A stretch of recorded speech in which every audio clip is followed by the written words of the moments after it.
You're watching CBS News Los Angeles, The Rundown. Hello, I'm Juan Fernandez. Here's a look at your top stories. Today is Giving Tuesday, a day of global generosity. People are encouraged to donate to charities or causes they care about, but some scammers are taking advantage of this special day to trick people. Here to give us some insight and tips to make sure your donations are going to legit causes is California Attorney General Rob Bonta. Thanks so much for joining us today. Thanks for having me. Honored to be with you. First question here. Your office released some tips this week to help people protect themselves. We had them here on KCAL News. Can you go over some of them with us? I can, and let me first say it's Giving Tuesday, and one of the things that makes California and Californians great is that we look out for each other, we take care of one another, we support one another, and those who are fortunate to have a lot and are willing to give to others do so. And so I encourage it. I want people to give, and I also want you to give in a way that gets your hard-earned money to the end user that you want it to receive it. So that's why we provided the 8 tips to make sure that the donations that you give get to where you want it to go. One of the first ones is just making sure that the nonprofit charitable organization that you're seeking to donate to is in good standing with the California Department of Justice, my office, and you can determine that by using a search tool at oag.ca.gov under the charitable section. You can just pick the charitable search tool, and the registry will come up and it'll show you all of the organizations in good standing. So pick one of those. That means that they are legally allowed to do business in California. Another tip is make sure that you are giving to an organization that really puts your donation to work where you want it to go, that it goes into the direct services to those that you want it to help. You can look at financial records and go onto the website of different organizations to determine how much they spend on overhead versus how much they spend on direct service being provided to those in need.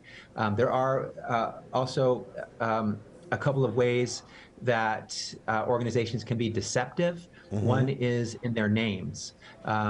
We all know the name, for example, the Red Cross, but there was an organization that sought to benefit from the good name of the Red Cross by calling itself the American Red Cross of California. It was fraudulent. It was not the Red Cross that we know and love, and we had to shut it down in the past. Websites can also be deceptive. There was a website that used the name UNICEF in it to really benefit from the good name of UNICEF, and it was a COVID-19 UNICEF relief website, but it had nothing to do with UNICEF, which was at unicef.org.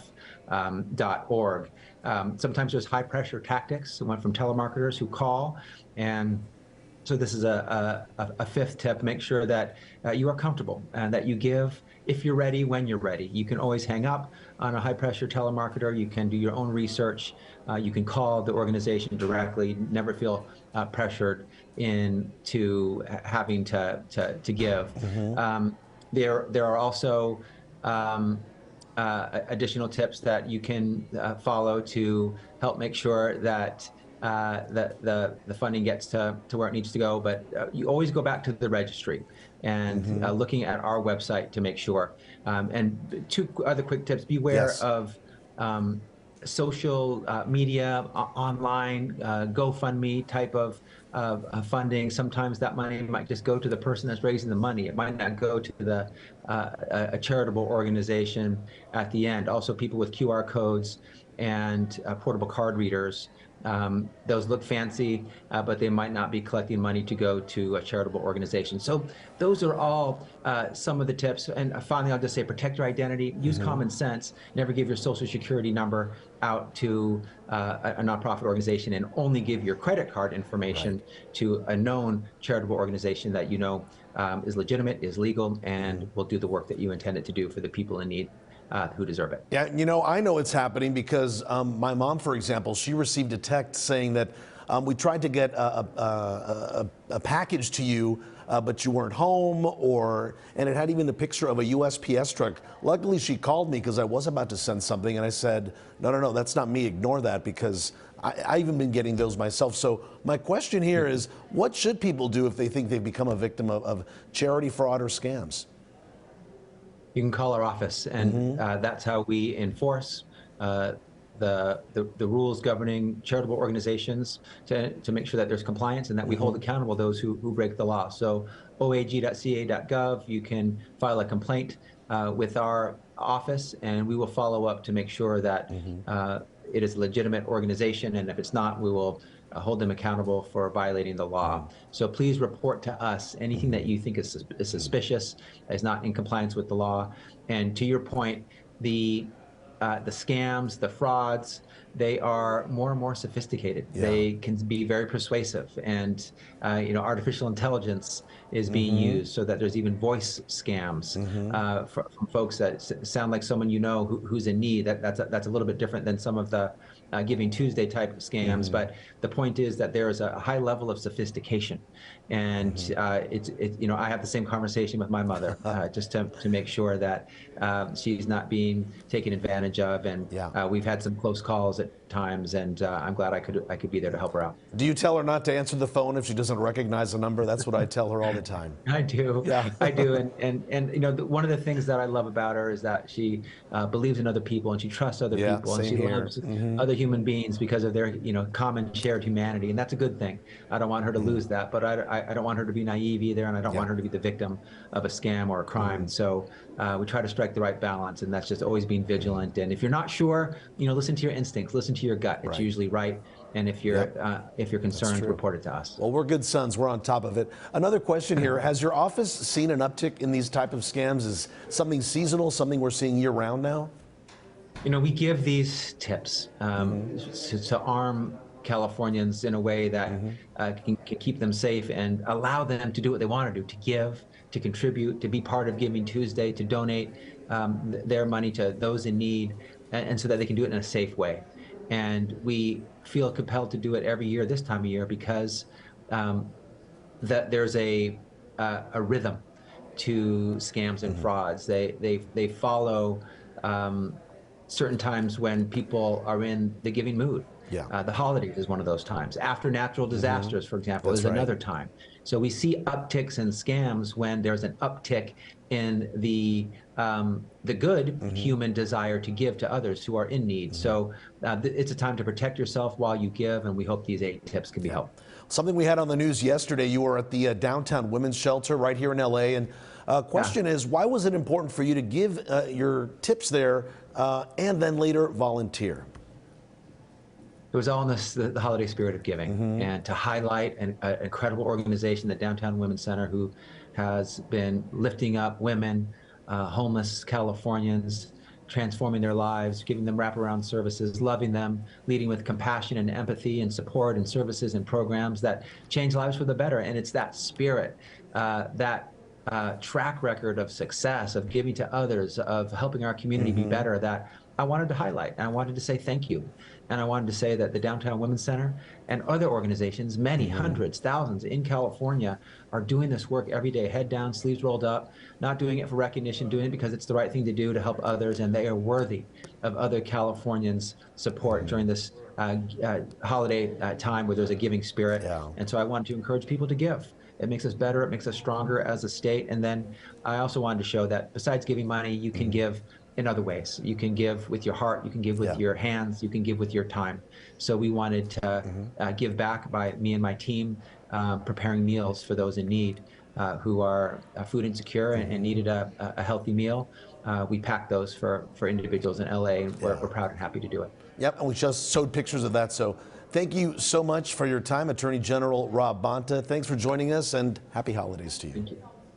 Happy holidays. All right, meanwhile, the Manhattan Beach Police Department, they're warning people about phone scams happening as well. Officials say scammers are pretending to be members of the Police Officers Association and asking for donations. The department says it would never call demanding payments or personal data. To avoid being a victim, officials say ask the caller for their name and badge information, then hang up and verify them by calling the Manhattan Beach Police Department. All right, let's turn now to the weather. Keep those umbrellas handy because you might need them this week despite all that sunshine we're seeing right here. KCAL News meteorologist Olga Ospina is tracking the latest conditions and has your next weather forecast. Olga. Hi, Juan, and nice shot we just saw outside. Some sunshine, dry conditions, but this is going to be the end of it, at least for just a bit, because we have a series of storms on the way, and you can see the first one is sitting just offshore, but it's moving in to Northern California. Here we stop the clock at 9:15 tonight, and that's going to start impacting Northern California, move south into us, bringing us the potential already for some rain as we head into Wednesday morning. This is going to be pretty light in nature as we are catching the tail end of the system. So we're talking about 1/10 of an inch, 1/4 of an inch as we head into the next several days. And then here is another system that starts to impact us by Thursday into Friday. In fact, by Friday, snow levels will be dropping. A slight chance of getting a little bit of snow showers, some flurries across places like the I-5 corridor. So we'll be watching that carefully. But as we head into the weekend, some drier conditions and then numbers slowly start warming up.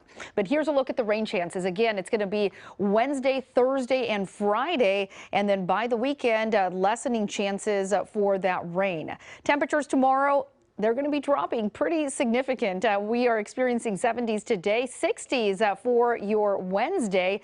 And here's a look at this afternoon. So 70s all the way from the beaches to LA Inland, Orange County, valleys, as well as the Inland Empire. Low 60s for the high desert, low 50s across mountain areas. And we have been very warm for the month of November. In fact, we've only had 3 days of below average temperatures. Today expected to add another red box, but by tomorrow, that is going to be changing. LA Inland, Orange County tomorrow, high of only 64 degrees. Again, on and off rain Wednesday, Thursday into Friday. This is going to be mostly light in nature. Saturday, we'll start drying out. Some sunshine returns. Numbers close to average by Sunday and then above average as we head into Monday and Tuesday. As we take a look at the valleys, it is really going to be warming up. We actually have some low 80s in the extended forecast by early next week for some of those inland spots. And as we head into the mountains, most of the snow will be for higher elevations right around that resort level. And then by Friday, potentially those levels lowering that could impact some of those lower elevation roadways, including some of our mountain passes. But temperatures there warming up nicely as well, back into the 50s. All right, Olga, thank you. A boiling debate over a multi-service center in Orange County. It helps unhoused individuals with mental health issues, but residents want it gone. Here's KCAL News reporter Michelle Geely. So the story that I'm working on today is out of the city of Santa Ana. It is regarding this multi-service center. You see the sign behind me here. And what this facility is, it is a county-run program, Orange County-run program. Paid for with county dollars, run by a nonprofit organization. And we were at the Board of Supervisors meeting today where dozens and dozens of residents and business people came to speak. And in essence, what they were asking for is that the Board of Supervisors vote against this multi-service center. They want it shut down. They want it out of their city. The complaints that they have, they say the clients who come here who are unhoused individuals, these are mentally ill, people with mental health problems. They come here to receive things like showers and laundry services. They can make phone calls and use the internet. In some cases, they are given recommendations for jobs and housing. The people who live in this area say that it is negatively impacting their neighborhood. They complain about drug use and other activities, criminal activities that go on in the surrounding areas as a result of the center here. They say that their children are unsafe, that they feel unsafe, and there were just all kinds of issues brought up in the meeting today. So in essence, what the vote was for the Board of Supervisors was to decide whether this nonprofit would continue operating this multi-service center that you see there. And the vote ended up as 3-2. And what that means is that the multi-service center will continue here in the city for 1 year. The way that the vote went was that the center must find another location out of the city of Santa Ana after 1 year, and if that doesn't happen, then the county funding will in essence stop. So we will bring you all of the latest on our shows on KCAL News, and you'll be hearing from lots of people who came today to address the issue. LA has taken new steps to crack down on parties at short-term rental properties. City council members unanimously approved a new law that would require hosts, including hotels and those on Airbnb, to obtain a police permit. That means getting permission from a local police department in order to operate. Many businesses in LA, like valets, cafes, skating rinks, and secondhand shops, are already required to get police permits. Critics say the new law adds more hurdles for rental property owners. A major South LA fire has forced more than a dozen people out of their homes. KCAL News reporter Luz Delia Caballero has a look at the destruction left behind. Many families are left heartbroken after a massive fire broke out in a South LA neighborhood, ripping through several homes, leaving them completely destroyed. Now, this happened on Vernon Avenue here in South LA. It appears that the fire started in a construction site that's right there behind me, and I'm standing inside what was the Diaz family home. Now, there is nothing that is salvageable. Absolutely nothing was left behind. This is one of several homes that were in front of that construction site where the fire is believed to have started. Let's take you inside the home. I mean, this is the front door. There's a sign out here that point blank says unsafe, do not enter or occupy. And take a look at this. Nothing left behind. We talked to family members who were here a little earlier, and they were trying to sift through some of the things here, and they couldn't find anything that they could take out. We spoke to the head of household who was hospitalized. He had burns on his face and on his body. He is expected to be okay. He is in good spirits, but in a lot of pain. His wife was also taken to the hospital with minor burns. She's in good spirits, but of course this family is devastated. And when I say that the Diaz family home is across the way from where officials believe the fire started, this is where the construction zone is. So when this went up in flames, neighbors tell us that the homes surrounding this construction site really didn't have a fighting chance. And I'm going to try to show you as much as I can, but here you can see cars that are charred down to the metal. On this other side as well, you can see more of the same.